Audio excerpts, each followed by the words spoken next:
আসসালামু আলাইকুম। 100 বছরের ঘুম ভেঙে নবী যা দেখলেন, হজরত উজাইর আলাইহিস সালামের অলৌকিক ঘটনা। সূরা বাকারা 259। ইতিহাসের এক অন্ধকার অধ্যায়।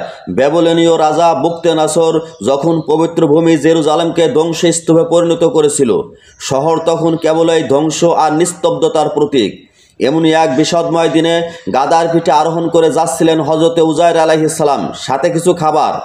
তার হৃদয়ে মানুষের প্রতি মমতা আর চোখে গভীর চিন্তা। একই ভয়াবহ পরিণতি।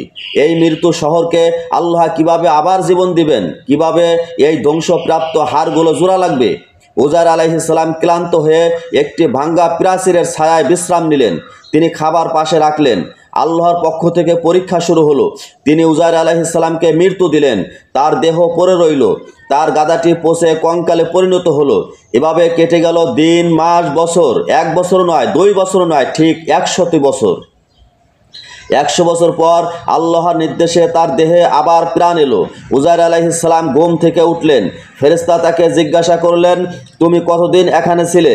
উজাইর আলাইহিস সালাম বললেন, বোধহয় 1 দিন বা তার কিছু কম সময়। আল্লাহর ঘোষণা এলো, তুমি বরং 100 বছর এখানে ছিলে। উজাইর আলাইহিস সালাম বিস্ময় দেখলেন, তার খাবার ও পানীয় 100 বছরে একটু নষ্ট হয়নি। আর তখনই আল্লাহ তাকে তার গাদার কঙ্কালের দিকে তাকাতে বললেন।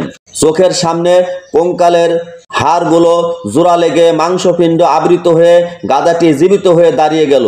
উজাইর আলাইহিস সালাম তার পুরনো বাড়ির কাছে গেলেন। শহর বদলে গেছে। আল্লাহর এই মহা নিদর্শন দেখার পর উজাইর আলাইহিস সালাম ফিরে চললেন নিজ শহরের দিকে। তিনি তার পুরনো বাড়ির সন্ধান করছেন।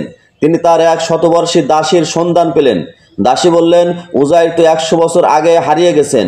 তার একমাত্র পুত্র এখন খুবই বৃদ্ধ আর তার চোখ অন্ধ। উজাইর আলাইহিস সালাম বললেন, আমি সেই উজাইর, আল্লাহর নির্দেশে আমি ফিরে এসেছি।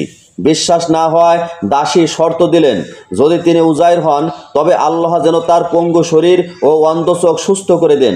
উজাইর আলাইহিস সালাম আল্লাহর কাছে দোয়া করলেন। মুহূর্তেই দাসী সুস্থ হয়ে গেলেন।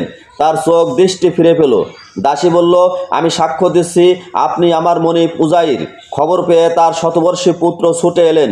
পিতা ও পুত্রের এই অবিশ্বাস্য মিলন দৃশ্য দেখে সবার চোখ অশ্রুসিক্ত হলো। ছেলে বলল, আব্বা, এ কি অলৌকিকতা! আপনি কি সত্যিই ফিরে এসেছেন?